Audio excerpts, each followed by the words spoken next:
มาแต่ซ้ายมาแต่ให้บ่มาแต่ให้บ่มาแต่ให้บ่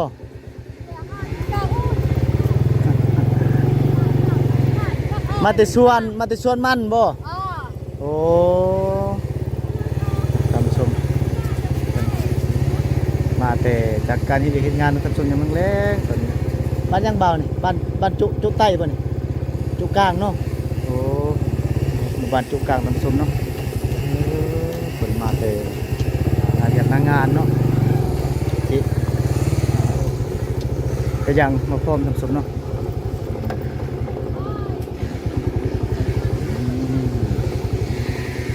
บ้านนี้จะเป็นบ้านใหญ่บ้านหนึ่งท่านผู้ชมเนาะที่ครั้งแรกทางทีมงานเฮาได้มาถ่ายทำเนาะซึ่งบ่เคยได้มาถ่ายทำจากเถื่อในหมู่บ้านนี้ครั้งแรกเลยพี่น้องนะบายดีเฮ็ดยังไงโดยเฮ็ดยังไงโอ้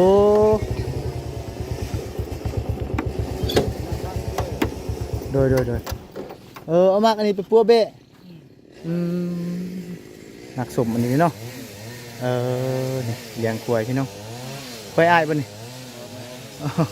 โอ้ควายหลายตัวมีควายดอนพี่น้องเป็นชมมาท่องเที่ยวอยู่นี่แหละอยู่เมืองนี่แหละอยู่ในเมืองหมู่บ้านโดบ่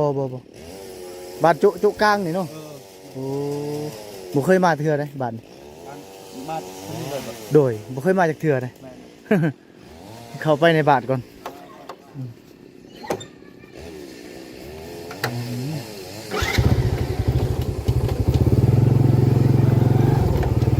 เข้าไปในบ้านพี่น้องเป็นหมู่บ้านจุกลางพี่น้อง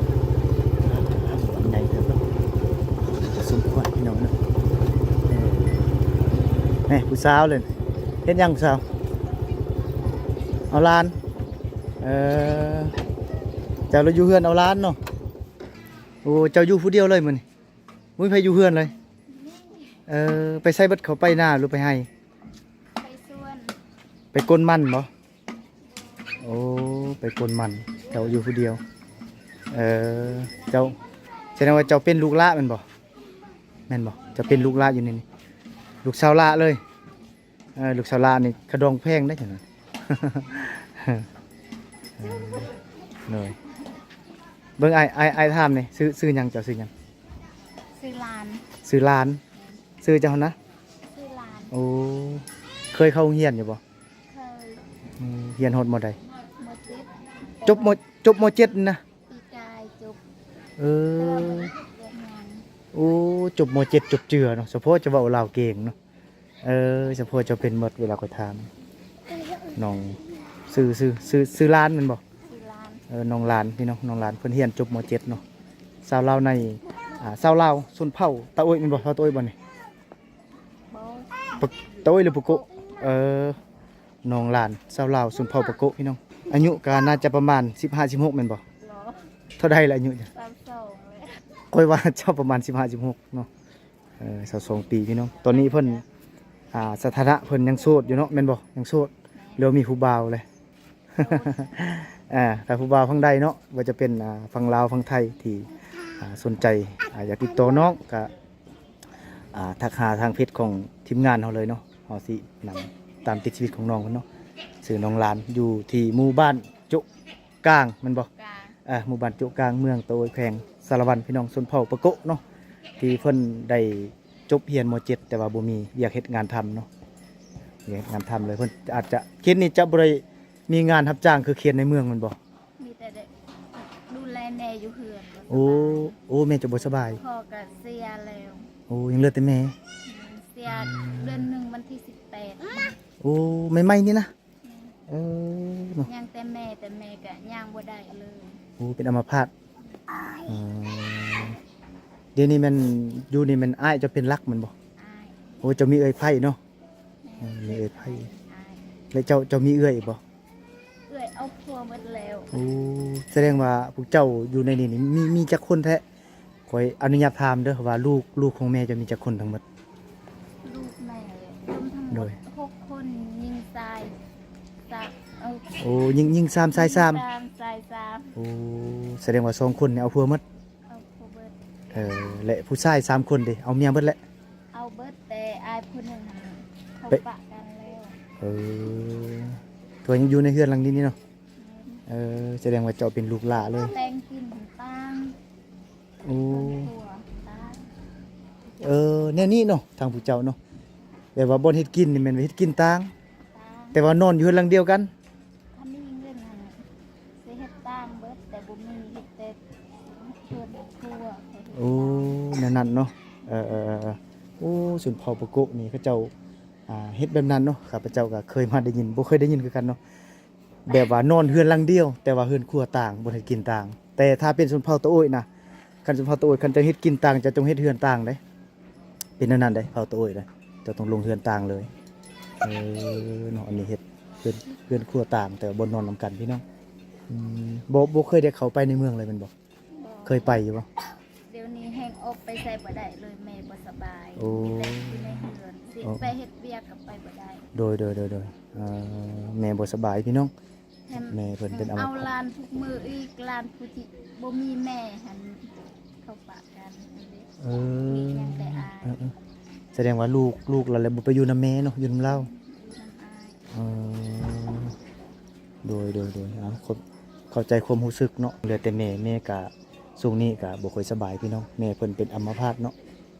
แต่ว่าวันนี้มันย่างบ่ได้ซะแม่เพิ่นป่วยติดเตียงเลยก็เห็นใจน้องเพิ่นอยู่เนาะเพิ่นเรียนจบม .7 แต่ว่าบ่มีอยากเฮ็ดงานทำเลยเนาะอันนี้คือน้องเพิ่นนี่จบม .7 ปีนี้อายุเพิ่น22ปีและเพิ่นยังฐานะโสดอยู่เนาะยังโสดบ่ทันมีไฟเลยพี่น้องอยู่ที่บ้านจุกลางพี่น้องเมืองโตยแพงสารวันพี่น้องสนเผ่าปะโกะเนาะขอบใจหลายๆเด้อน้องเด้อขอบใจนะตอนยังเรียนอยู่บ่ บ่เฮาอยู่บ้านเฮาบ่มีแบบบ่มีครูสอนอนุบาล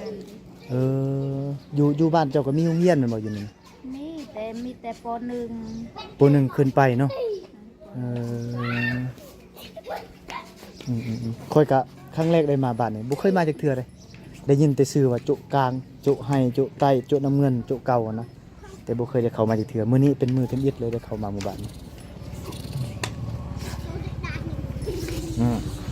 หยอกกันได้เป็นพี่น้อง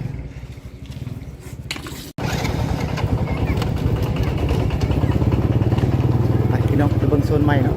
อันนี้เป็นทางลงท่าน้ำเซรามังพี่น้องโซนใหม่เจ้าตากโฮงเนาะ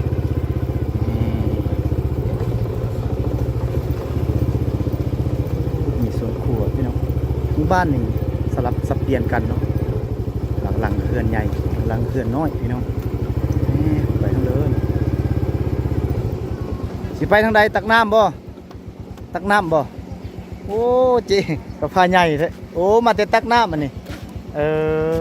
มาแต่ตักน้ำพี่น้องเนาะคิดว่าเพิ่นหากันมาแต่ตักน้ำเพิ่นมาแต่ตักน้ำเนาะส่งอันนี้อาบน้ำเนาะเสียงดังสีขาว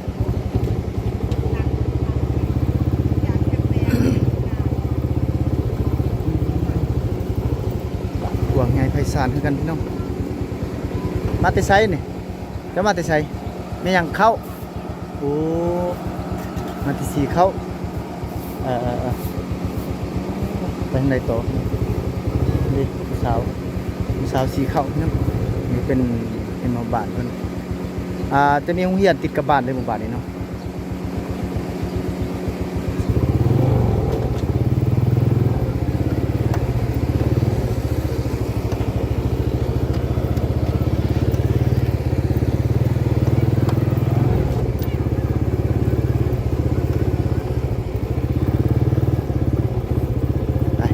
ไปโซนนี้ต่อทางโซน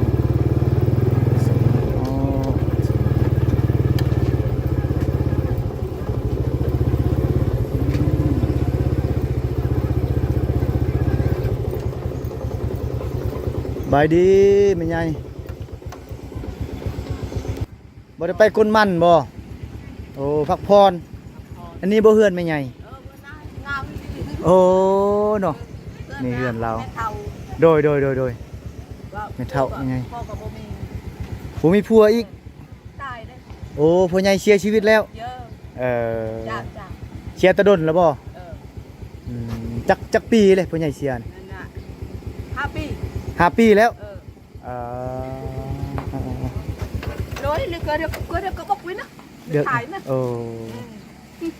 แม่ใหญ่ซื้อยังคือแรงงัวเพิ่นเนาะแรงงัวอยู่กลางบ้านพี่น้องหมู่บ้านนี่เนาะตัวคักหลายเติบพี่น้องเป็นหมู่บ้านพี่น้องชนเผ่าปะโกะเนาะแต่เพิ่นบ่ได้ตำเข้าเลยเด้อพี่น้องเอ้ยเพราะหมู่บ้านนี้เพิ่นมีโรงสีพี่น้องเนาะมีโรงสีเพิ่นสีเอาบ่คือแต่ก่อนเอาแต่ตำสมเนาะตอนนี้เพิ่นสีเข้าสีเอาแล้วอยู่นี่เนาะนี่เป็นโซนนี้อีกตำสมสาวสบายดีมานี่ไอ้ทามเนี่ย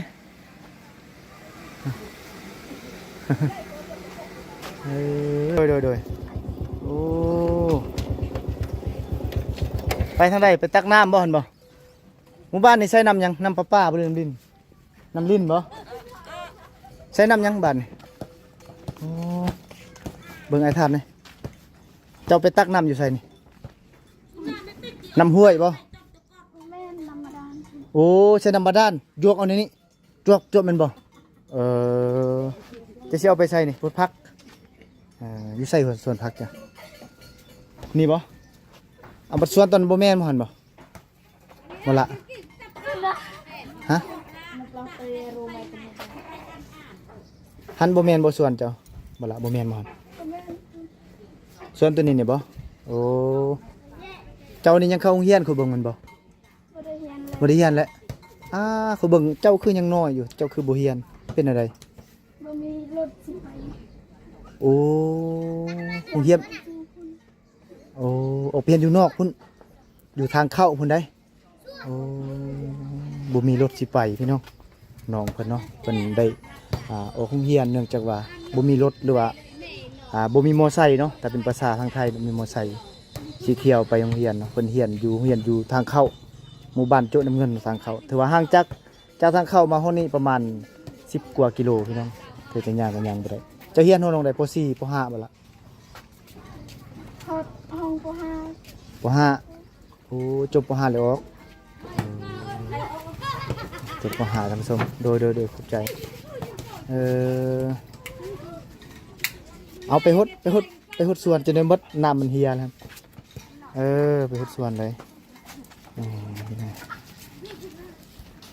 ไปหดสวนนะครับท่านผู้ชม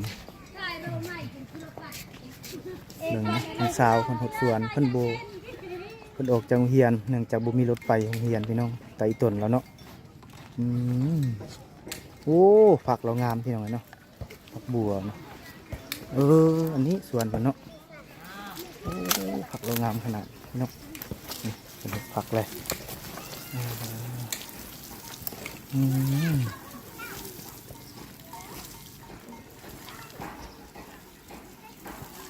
เจ้าปลูกเองบ่นี่โอ้งามเนาะผักจ้ะเนาะซื้อยังละซื้อยังจ้ะปลาเลยโอ้เจ้าคือซื้อในนั้นปลาเลยบัดเจ้าเข้าโรงเรียนเขาเขียนในนั้นบ่เนาะปลาเลยน้องปลาเลยตัวปลาเลยนะเนาะ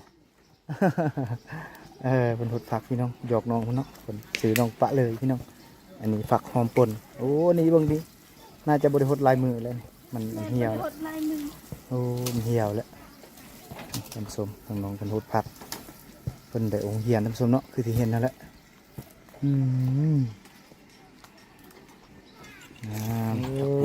ฝนฟ้าเกี่ยมทางให้ขาคนมันเนาะก็เลยซะบ้าเบิ่งเฮือนนี่หลายคนเบิ่งฝาบักหลายๆนี่ อ๋อพี่น้องมาช่วย โอ้ พี่น้องมาช่วย เอาแห้งกัน แม่น เขามีที่ชอบคน โดยโอ้ พี่น้องมาช่วยนะ เดี๋ยวอันนี้เรียกพี่น้องเพิ่นมาซอยทางให้ ไปเบิ่งบรรยากาศทางในบ้านเนาะโอ้เขาเตะกระโตวัยรุ่นคนเตะกระโตพี่น้องโอ้ครั้งแรกในชีวิตที่ได้มาหมู่บ้านนี่เนาะเทื่อบ่าวแก้วบ่เคยได้เข้ามาที่เทื่อได้มาเป็นครั้งทมิตเลยหมู่บ้านเป็นหมู่บ้านโดยสัมภาษณ์ตี้ออกโทรศัพท์ วัดจุไต เอาลงเงินบ่นี่เตะลงเงินบ่โอ้คักเนาะเบิ่งสิเบิ่งลูกเด็ดๆนี่เอาเลยโอ้ยวิดเลยโอ้ยบ่ข้ามซ้ำเตะกระโตทั้งส้มไปเบิ่งทางนี้เนาะเบิ่งวิถีชีวิตในยามแรงๆของพี่น้อง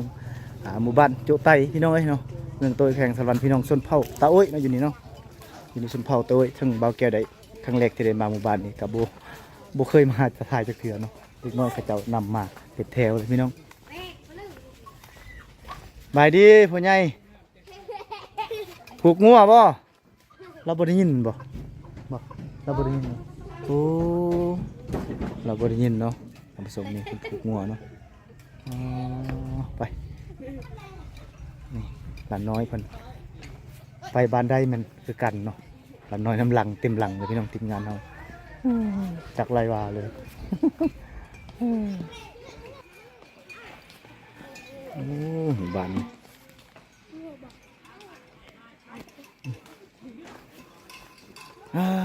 บริลายหลังเลยหมู่บ้านบริธรรม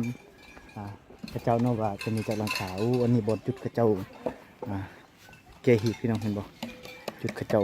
ผูกงัวผูกควายเวลาที่กระเจ้าเกหีดมันจะเกหีดอยู่นี่เนาะทำสมขางัวขาควายอยู่นี่แหละจุดเพิ่นเนาะอันนี้เป็นหลักเลยเนาะหลักที่กระเจ้าผูกควายหรือผูกงัวทำสมเนาะในหลักนี่หลักที่กระเจ้าเกหีดเลยเนาะจะได้หุดพักบ่โอ้ผักเรางามพี่น้องเห็นบอกผักบัวงามขนาดผู้สาวหุดผักสาวบ่หรือเมียเขาเว้าดีๆโอ้งามเนาะผักจ้ะเนาะผักบัวใส่จะใส่พุ่นยังนี่เอาละพุยขี้งัวว่าจะใส่นี่แม่นบ่หรือว่าพุยขี้แบ่ มีมะเขือเห็นบ่ทำส้มอันนี้มะเขือนี่โอ้หนังสาวเพิ่นอยากอายๆเนาะบรรยากาศเขากล้องเพิ่นบ่ได้อาบน้ำเพิ่นเลยอายพี่น้องอากาศแหละบ่รบกวนเพิ่นหดพักเนาะเอาสิไปโซนนี้ต่อทำส้มไปเบิ่งบรรยากาศรวมๆเนาะโอ้งัวเขาแรงน้องกูลังเฮือนกะกำลังเฮ็ดอยู่เฮ็ดกินเนาะทำส้มกำลังนึ่งข้าวนึ่งน้ำสบายดีอ่ะ เฮ็ดหยังอยู่นึ่งข้าวบ่แม่ใหญ่นึ่งข้าวบ่มันนึ่งข้าวแรงเนาะใส่น้ำยังได้อ่ะอยู่นี่น้ำปลาบ่เรื่องลิ้นน้ำปลาโอ้เนาะคิดว่าน้ำลิ้นบ่แม่นเนาะบ่แม่นน้ำปลานี่มันเสียเงินแน่เนาะเสียเงินใส่กงเตอร์เงินโอ้แต่ว่าคือเปิดแห้งแท้มันบ่หลายบ่เป็นแสนบ่เป็นเดือนบ่เดือนหนึงประมาณ 15,000 กีบมีโอ้ถึกๆนึงนี่นะ15,000แสดงว่าบ้านนี่มันจะมีโครงการช่วยไปนำแม่นบ่โครงการช่วยโอ้คอยลดตรงจากอันนั้นเลยก็มันสิแพงนะเนาะจักหลังคาได้อ้ายหมู่บ้านนี่เด้บ่โดย35หลังคาโอ้แสดงว่าพวกบ้านนี่ขึ้นกับคุมตัวภาคทางกันบ่แม่นเลยตัวติดแคมทางกันได้พวกบ้านเดียวเนาะบ้านเดียวกันบ้านนี้คุมตัวนั้นเลยไปพูดเหมือนบ่แม่นคุมเฮามานี้มานี่บ้านนี้จุให้กับจุเก่าเด้จุให้จุเก่าคุมเดียวกันโอ้แสดงว่า2บ้านนั้นคุมเดียวกัน3บ้านมานี่หมดมานี่หมดมีบ้านกับระวางไตโอ้มีระวางไตทั้งใดระวางไตครัวซะ4โอ้คำครัวซะ4ผู้นี้โอ้เนาะ4บ้านเป็น4คุ้มเป็นบ้านเดียวทำสมเนาะถือว่ามีจุเก่าแล้วก็จุให้มันนำกันเนาะโดยขอบใจได้เด้อขอบใจหลายๆอันนี้เป็นหมู่บ้านจุไตเนาะที่มี15หลังคาเรือนถือว่าเป็นหมู่บ้านที่จะใหญ่เติบพี่น้องซึ่งหมู่บ้านนี้จะใช้โดยนำปลาพี่น้องเป็นนำโครงการเนาะจะใช้นำปลาจะเสียเงินในโบเซียเนี่ยพี่น้องเพราะว่าในเดือนหนึ่งเพิ่นว่าประมาณ15,000 กีบเดือนหนึ่งเนาะถือว่าทึกๆเลยพี่น้องเนาะนั่นคือบ้านเบาแก้วนี่เปิดเนี่ยเป็นแสนพี่น้องอันนี้โบลายปานนั้นพี่น้อง นี่เห็นบ่นำคนใส่มันเปิดเต็มที่จากเลยพี่น้องกันเนาะ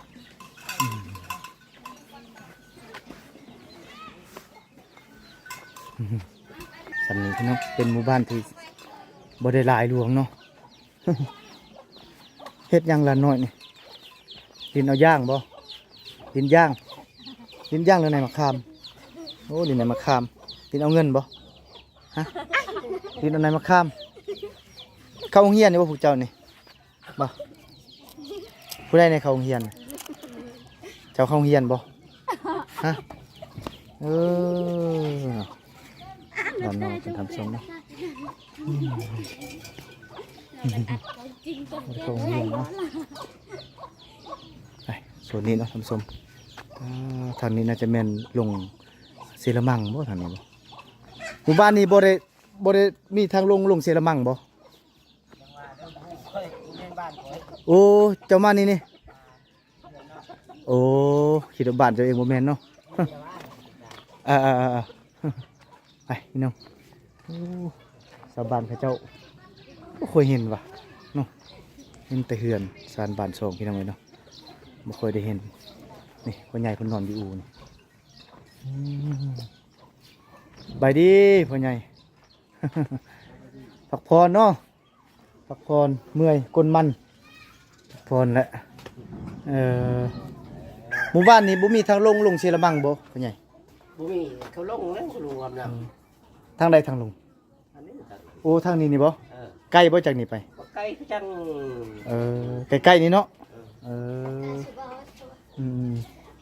ค่อยสะดวกน้ำนี่บาดนี่สบาย แม่น น้ำนี่แต่ละหลังคานี่เขาแจกเป็นก๊อกเลยเนาะ แม่นแล้ว ตามไข่นะ แต่ว่าเงินนี่เสียคือบ่หลายเนาะเดือนหนึง10ปลายพันหนึงเนาะ ตามใส่ โอ้เอาไฟฟ้ารวมนี่มาโปมมันบ่ แม่นแล้ว โอ้ใส่ไฟฟ้ารวมแล้วก็โจ๊ะโปมมันมาแจกแต่ละหลังคาเรือนนะผู้ชมเนาะแต่ว่ามีกงเตอร์คือกันได้เนาะ มีกันนะ เขาฮู้ว่าเจะใส่หน่อยใจหลายเนาะ แม่น หมู่บ้านนี้ชนเผ่าตะโอ้ยบัดนี้เนาะ แม่น และอาชีพหลักๆเขาเจ้าเฮ็ดนี่เฮ็ดให้เฮ็ดนา เฮ็ดให้ นาก็มีเนาะ นี่ มีให้มีนา แม่นแล้ว บางครอบครัวก็บ่มี อืม โอ้อาชีพหลักๆพี่น้องแสดงว่าอาชีพหลักๆแม่นจะเฮ็ดให้ปลูกข้าวพี่น้องเนาะ อืม และบางครอบครัวอาจจะมีนาแต่บางครอบครัวอาจจะบ่มีเนาะเพราะฉะนั้นจะมีอาชีพเสริมก็คือปลูกมันต้นเนาะ แม่น ปลูกมันต้นขายแล้วซื้อข้าวมากิน เก็บกัน อึดข้าวอยู่ว่าแต่ละปีบัดนี้ โอ้ยอึดแล้วเก็บ เนาะคิดว่าบ่อึดข้าวเนาะ มีหน้าเนี่ยเด็กคิดนี้ มีหน้าเนี่ยมี ถือว่าพวกมีนานี่กุ้มกินอยู่เนาะ แม่นแล้ว พวกบ่มีนามันบ่กุ้มโอ้ต้องได้เอาเงินขายมันได้มาซื้อเขา แม่น เออโอ้นั่นแหละเนาะครับสมเนาะขอบใจเด้อพ่อใหญ่เด้อโดยขอบใจหลายๆโดยโอ้พี่น้องเอ้ยเนาะเป็นหมู่บ้านที่พระเจ้ามีให้และมีนาเนาะเจ้าเฮ็ดสองประเภทผู้ใดมีนาก็บ่ได้อึดเขากินน้ำส้มผู้ใดจะบ่มีนาแม่นจะอึดเขากินจะต้องเอาเงินจากขายมันแล้วไปซื้อเขามากินเนาะเบิ่งอันนี้คืนเป็นฟืนเนาะเพราะว่าเขตชนบทเฮาเนาะจะบ่ได้ใส่เตาพี่น้องเขาเจ้าใส่ฟืนนี่ดังไฟเพื่อให้กินเฮ็ดยาวนึ่งข้าวนึ่งน้ำเนาะฟืนทุกๆหลังคาเรือนเลยจะเต็มตารางเรือนนะผู้ชมเต็มไปด้วยฟืนเลยที่เอามาจากป่าเดี๋ยวนี้นี่สบายแล้วบ่ได้แบกเลยพี่น้องเพิ่นใส่รถซิ่งหรือว่ารถไถเนาะก็คือแต่ก่อนนี่ได้แบกฟืนจากป่าจากให้เก่าหรือว่าให้ลกเอามาไว้ในตารางเรือนไว้เพื่อใส่ในการดังไฟกินเฮ็ดอยากพี่น้องเดี๋ยวนี้ใส่รถสบายไปเท่าไรพ่อใหญ่ โอ้นะเตโตไปรุ่นพบแต่ว่าเป็นหมู่บ้านที่สะอาดพี่น้องเนาะสะอาดขนาดโอ้เบิ่งเรือนสานบ้านซองกระเจ้าสะอาดขนาดเลยบ่มีการเปื้อนเนาะสะอาดเลยเห็นบ่นี่เบิ่งเดินบ้านสะอาดสายบ่มีหญ้าจักเม็ดเลยพี่น้องกระเจ้าเสียหญ้าออกหมดเดินบ้าน